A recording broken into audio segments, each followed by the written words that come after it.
Right question. ഞാൻ last question ഞാൻ answer ചെയ്യുന്നത്, എന്തുകൊണ്ട് നമ്മുടെ സിനിമ പോകുന്നില്ല? ആ ക്വസ്റ്റ്യൻ തന്നെയാണ് ഞാൻ ഇവിടെ ചോദിച്ചുകൊണ്ടിരിക്കുന്നത്. ഇതിനു വേണ്ടിയാണ് ഞാനും ജോലി ചെയ്തുകൊണ്ടിരിക്കുന്നത്. ഇന്ന് നമ്മൾ ചെയ്യണം. ഞാൻ ഇവിടെ നിൽക്കുന്നതിനകത്തേക്ക് ഞാൻ ഇവിടെ വളരെ ശക്തമായിട്ട് ഞാൻ പറയുകയാണ് വന്നിട്ട്, അത് ഗവൺമെൻറ് ഇടപെടേണ്ട ഒരു കാര്യമാണ്, ഒരാൾ കൊണ്ടുപോവുകയല്ല. കാരണം നമ്മുടെ സിനിമകൾ സമയമായി കഴിഞ്ഞു പുറത്തേക്ക് എത്തിക്കേണ്ടത്. ആ സമയമായി കഴിഞ്ഞു. ഞാൻ ഒരു 4 വർഷം മുമ്പ് ഞാൻ ഇവിടുന്ന് സിനിമകൾ കൊണ്ടുപോയി പാരീസിൽ കൊണ്ടുപോയി ഷോ ചെയ്തിട്ടുണ്ട്. കാൻ ഫെസ്റ്റിവലിൽ പല കൺട്രീസിലും കൊണ്ടുപോയി, ഒഫീഷ്യലായിട്ടല്ല, പവലിയനിൽ കൊണ്ടുപോയിട്ട് ഞാൻ സിനിമ, മോഹൻലാലിൻ്റെ സിനിമ പരദേശി കൊണ്ടുപോയി കാണിച്ചിട്ടുണ്ട്. ഒരേ കടൽ ഞാൻ പാരീസിൽ സിറ്റി ദ യൂണിവേഴ്സിറ്റി 35ഓളം യൂണിവേഴ്സിറ്റി, രാജ്യത്തിൻ്റെ സ്റ്റുഡൻസ് താമസിക്കുന്ന ആ യൂണിവേഴ്സിറ്റിയുടെ ഉള്ളിൽ വന്നിട്ടുള്ള തിയേറ്ററിൽ കൊണ്ടുപോയി ഞാൻ സ്ക്രീൻ ചെയ്തിട്ട് ഇന്ത്യൻ എംബസിയുടെ സഹായത്തോടുകൂടി വന്നിട്ട് ഞാൻ യുണൈറ്റഡ് സ്റ്റേറ്റ്സുള്ള അല്ലെങ്കിൽ യൂറോപ്പിലുള്ള ഒരുപാട് യൂണിവേഴ്സിറ്റി ആയിട്ട് ഞാൻ കോൺടാക്റ്റ് ചെയ്ത് വെച്ചിട്ടുണ്ട്. മലയാളം സിനിമയുടെ വന്നിട്ടുള്ള ഒരു ഫെസ്റ്റിവൽ അവിടെ സംഘടിപ്പിക്കാനായിട്ട്, അക്കാഡമിക്കൽ ഫെസ്റ്റിവൽ സംഘടിപ്പിക്കുകയും ഇവിടുന്ന് ആൾക്കാരെ കൊണ്ടുപോകാനായിട്ടും ഞാൻ മമ്മൂട്ടിയും മോഹൻലാലിനൊക്കെ സംബന്ധിച്ച് കാര്യങ്ങളുണ്ടായത്. അപ്പോഴാണ് എൻ്റെ മദർ മരിച്ചു പോയതുകൊണ്ടാണ് എനിക്ക് ആ പ്രോജക്റ്റ് മുമ്പിലേക്ക് കൊണ്ടുപോകാൻ സാധിക്കാതായത്. കഴിഞ്ഞതിൻ്റെ മുമ്പത്തെ വർഷം ഞാൻ വന്നിട്ട് IFFKയിൽ ഞാൻ ജനറൽ കൗൺസിൽ കയറിയപ്പോൾ തൊട്ട് ആദ്യത്തെ ഒരു മാർക്കറ്റിംഗ് ഞാൻ കാര്യങ്ങൾ അവിടെ ചെയ്തു. തീർച്ചയായിട്ടും എനിക്കതിൽ ഭയങ്കര ദുഃഖമുണ്ട്. ഞാൻ ഇറങ്ങുന്ന അക്കാഡമി വരെയും ഈ തവണ ഞങ്ങൾ മാർക്കറ്റിംഗ് ഇട്ടിട്ടുണ്ട്. ഇൻട്രസ്റ്റ് എടുക്കാത്തതിൽ എനിക്ക് ഭയങ്കര സങ്കടമുണ്ട്. നമ്മൾ ചെയ്യേണ്ട ഒരു കാര്യം എന്ന് പറയുന്നത് അതുതന്നെയാണ്. നമ്മുടെ സമയമായി, നമ്മുടെ സിനിമകൾ പുറത്തേക്ക് കൊണ്ടുപോകേണ്ട സമയമായി കഴിഞ്ഞു. ഇന്ന്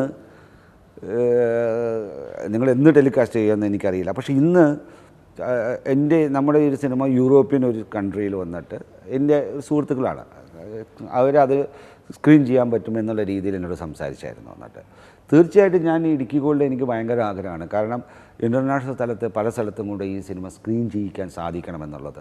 വളരെ വ്യത്യസ്തമായ രീതിയിൽ പ്രമേയം കൈകാര്യം ചെയ്തിരിക്കുന്നത്. അതിൽ ഒരു ഭയങ്കര എടുത്തു പറയേണ്ട ഒരു കാര്യം എന്ന് പറഞ്ഞാൽ, ഫീമെയിൽ കഥാപാത്രത്തെ ഒരു ഷോ പീസായിട്ടോ അല്ലെങ്കിൽ ഒരു മെലോഡ്രാമ ചെയ്യിപ്പിക്കാനായിട്ടോ അല്ലെങ്കിൽ വന്നിട്ടുള്ള ഹീറോയിൻ്റെ വന്നിട്ടുള്ള ഒരു പേരായിട്ടോ അല്ലാതെ വന്നിട്ടുള്ള വളരെ ശക്തമായിട്ട് വളരെ സെറ്റിലായിട്ട് വളരെ ലിമിറ്റഡ് ടൈമിൽ പോർട്രേ ചെയ്യാൻ പറ്റി. It is Aashiq Abu and his teams. Actually നമ്മൾ അതിനെ അപ്രീഷിയേറ്റ് ചെയ്തേ പറ്റുള്ളൂ. The second thing is actually വന്നിട്ടുള്ളത് ഒരു ഇൻ്റർനാഷണൽ മെസ്സേജ് കൊടുക്കുന്നതാണ്, ഫ്രണ്ട്ഷിപ്പിൻ്റെ മെസ്സേജ് കൊടുക്കുന്ന ഒരു സിനിമയാണ്. Of course more important to Kerala people. ഇന്ന് നമ്മൾ ഫ്രണ്ട്ഷിപ്പിനെ എല്ലാത്തിനെയും വാല്യൂ നമുക്ക് നഷ്ടപ്പെട്ടുകൊണ്ടിരിക്കുന്ന ഈ കാലഘട്ടത്തിൽ നമ്മുടെ സുഹൃബന്ധത്തിനെയും ബന്ധത്തിനെയും സ്നേഹബന്ധത്തിനെയും എല്ലാം മനസ്സിലാക്കി കൊടുക്കാനായിട്ട് ഈ സിനിമ ഉപകരിക്കപ്പെടുന്നുണ്ട്. ഉപകരിക്കപ്പെടാനായിട്ട് നമ്മൾ തയ്യാറിടണം. Okay, fine. ഞാൻ ആ ക്വസ്റ്റ്യനോട് ചോദിച്ചോ, ഞാൻ തീർച്ചയായിട്ടും പറയാം. അടുത്തത് അക്കാഡമിയിൽ പ്രശ്നം ഉണ്ടായിക്കോട്ടെ, ഞാനത് ന്യൂസിൽ പറയാനിരിക്കുകയായിരിക്കും. അല്ല, ഞാൻ പറയാം ഈ ഫെസ്റ്റിവലിന്, സോറി ക്യാമറ ഓണാണല്ലേ, ഫിലിം മാർക്കറ്റ്, മലയാളം സിനിമ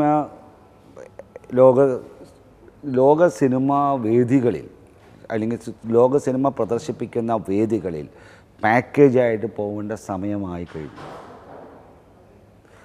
കാരണം ഈ മില്ലേനിയം സിനിമയിൽ വന്നിട്ട് ആർട്ട് ഹൗസ് സിനിമകളുടെ ഒരു യുവനിരകൾ തന്നെയുണ്ട്.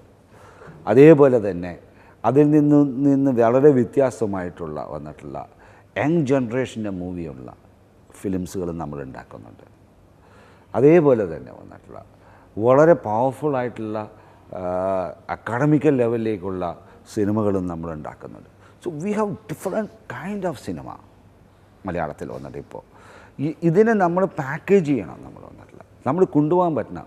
പക്ഷേ ഇവിടെ സംഭവിക്കുന്നത് എന്താണെന്ന് പറഞ്ഞു കഴിഞ്ഞാൽ, വളരെ കുറച്ച് ആളുടെ കയ്യിലേക്ക് ഇതിൻ്റെ അധികാരങ്ങൾ മാറുകയും അവരവരുടെ സ്വന്തം താല്പര്യങ്ങൾക്ക് വേണ്ടി പല കാര്യങ്ങളെയും നടത്തിക്കൊണ്ട് പോവുക എന്നുള്ള ഒരു തോന്നൽ നമുക്കുണ്ടാക്കുന്ന രീതിയിലാണ് പ്രവർത്തനങ്ങളെല്ലാം. എനിക്ക് അങ്ങനെയല്ല. കാരണം ഞാനിതിന് വന്നിട്ടുള്ളതിന് ഇവിടെ എല്ലാം എനിക്ക് വന്നിട്ടുള്ള പറയാൻ എൻ്റെ ദൃശ്യഭാഷ സാക്ഷരത എൻ്റെ അടുത്ത പദ്ധതി. ഈ പദ്ധതി ഞാനിപ്പോൾ കൊച്ചിൻ യൂണിവേഴ്സിറ്റിയിലാണ് ലോഞ്ച് ചെയ്യാൻ പോകുന്നത്. ഈ സിനിമയും ഇതിൻ്റെ ഈ ചാനലിൻ്റെ ഇത്തരം കാര്യങ്ങൾ ഇൻ്റർവ്യൂസും ഇതിൻ്റെ പ്രൊമോഷനും എല്ലാം കാരണമാണ് ഞാൻ അതിൽ നിന്ന് മാറി നിൽക്കുന്നതെങ്കിലും അതിനെക്കുറിച്ച് എനിക്ക് പറയാനുള്ള ഒരു വേദിയും കൂടി ഇതായി മാറുന്നുണ്ടല്ലോ. അപ്പം പിന്നെ ഞാൻ മറ്റേ കാര്യങ്ങളെല്ലാം എല്ലാവർക്കും like you should understand one thing. അത് നമ്മുടെ കാലഘട്ടത്തിൻ്റെ ഒരു പ്രശ്നമുണ്ട്. 80s വന്നിട്ട് നമ്മൾ എത്രത്തോളം അറിയുന്ന ഒരുത്തനെയായിരുന്നു ബഹുമാനിച്ചിരുന്നത്. 90s കഴിഞ്ഞപ്പോൾ അങ്ങനെയല്ല. അറിവ് ഒരു പ്രശ്നമല്ല, അത് മണ്ടൻ. എത്രത്തോളം ദുട്ടുണ്ട് മോനെ കയ്യിലെന്നുള്ളത് നോക്കണം. അത് എങ്ങനെ നേടുന്നു എന്നുള്ളതല്ല. അവൻ സ്വർണ്ണച്ചേനയ്ക്ക് വരെ പുറകെ പോകും, അല്ലെങ്കിൽ ഇല്ലാത്ത മാഞ്ചിയത്തിന് വേണ്ടി പോകും, അല്ലെങ്കിൽ പണം ഇരട്ടിപ്പിക്കാൻ വേണ്ടിയിട്ടില്ല. അതിനകത്തേക്ക് ആരെങ്കിലും 3 ഇരട്ടി അല്ലെങ്കിൽ 10 ഇരട്ടി വന്ന് പലിശ തരാമെന്ന് പറഞ്ഞാൽ ഉടനെ ഇരിക്കുന്ന കാശ് മുഴുവനും കടം മേടിച്ചാൽ അവിടെ കൊണ്ടുവന്ന് ചെയ്യും. These are the attitude actually മലയാളിയുടെ വന്നിട്ടില്ല. ഈ ആറ്റിറ്റ്യൂഡ് ആയിരിക്കാം വന്നിട്ടുള്ളതിനോട് വന്നിട്ടുള്ളത് നമ്മൾ മാറേണ്ട സമയം കഴിഞ്ഞിരിക്കുന്നു. എനിക്ക് കിട്ടിയ അവസരങ്ങളെല്ലാത്തിനെയും ഞാൻ വന്നിട്ട് എൻ്റെ അക്കാഡമിക്കൽ കാര്യങ്ങളെ പറയാൻ ഞാൻ വിനിയോഗിക്കാറുണ്ട്. എനിക്ക് കിട്ടിയാലും of course I am an entertainer. എന്നെ ഇഷ്ടപ്പെടുന്നവരുടെ മുമ്പിൽ ഞാൻ ഡാൻസ് ചെയ്യും. എന്നെ സന്തോഷിപ്പിക്കാൻ ഞാൻ ഡാൻസ് ചെയ്യും. അതെൻ്റെ സ്വഭാവമാണ്. കാരണം ഞാൻ നൃത്തം ഒരു പ്രാർത്ഥനയായിട്ട് കാണുന്ന ഒരുത്തനാണ് ഞാനൊരു ഫ്രീ ആയിട്ടാണ് ഞാൻ ഡാൻസ് ചെയ്യുക.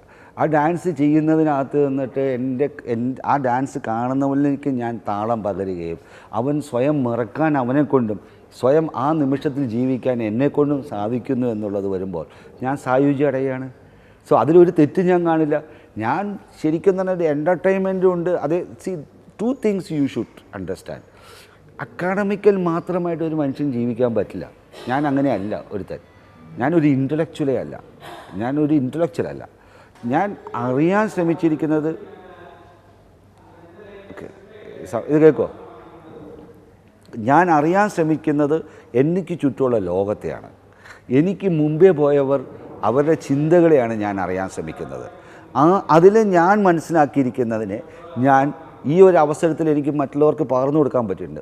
ഞാൻ ഏത് കോളേജിൽ പോയാലും എൻ്റെ ഫിലിം ക്ലാസ്സിന് പോയി കഴിഞ്ഞാലും ഫിലിം ക്ലാസ്സൊക്കെ നടക്കുന്ന സമയത്ത് അവർ എൻ്റെ അടുത്ത് ചിലപ്പോൾ വന്നിട്ട് ഈ ഡിസ്കോൻ്റെ കാര്യം പറയാം, അല്ലെങ്കിൽ ഡാൻസിൻ്റെ കാര്യം പറഞ്ഞാൽ ഞാൻ ഡാൻസ് ചെയ്യും. എനിക്കൊരു മടിയില്ല. ഞാൻ അവരോട് ഡാൻസ് ചെയ്യും, അവരെ കൊണ്ട് ഡാൻസ് ചെയ്യിപ്പിക്കും. വൈ നോട്ട് ആക്ച്വലി വന്നിട്ടുള്ള നമ്മളിതിനെ വന്നിട്ടുള്ള നമ്മുടെ ധാരണയാണ്. ഒരു ഇൻ്റലക്ച്വൽ എന്ന് പറഞ്ഞാൽ ഒരു പക്ഷേ എന്നെ വന്നിട്ടുള്ള പലപ്പോഴും വന്ന് ഞാൻ ശ്രദ്ധിച്ചിട്ടുണ്ട്.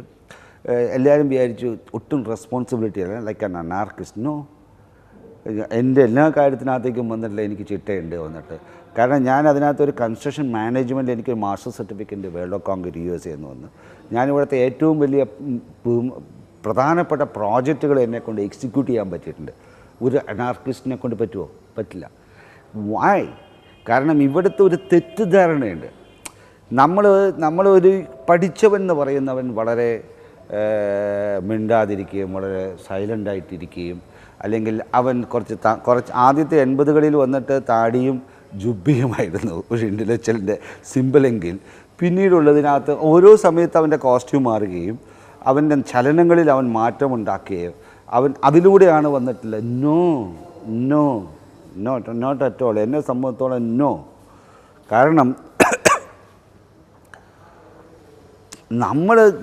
നമ്മുടെ ജീവിതം തന്നെയാണ് നമ്മൾ അതിനകത്തേക്ക് കാണുന്നത്, നമ്മൾ കാണിച്ചു കൊടുക്കേണ്ടത് വന്നിട്ടുള്ളത്. നമ്മൾ ഇതിനകത്തൊരു പ്രിട്ടൻഷനല്ല വേണ്ടത്.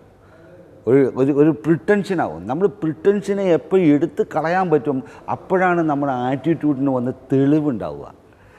നമ്മൾ പ്രിട്ടൻഷനാണ് നമ്മളെ കൊണ്ട് നമ്മുടെ ആറ്റിറ്റ്യൂഡ് ചീത്തയാക്കാനുള്ള കാരണം വന്നിട്ടുള്ളത്.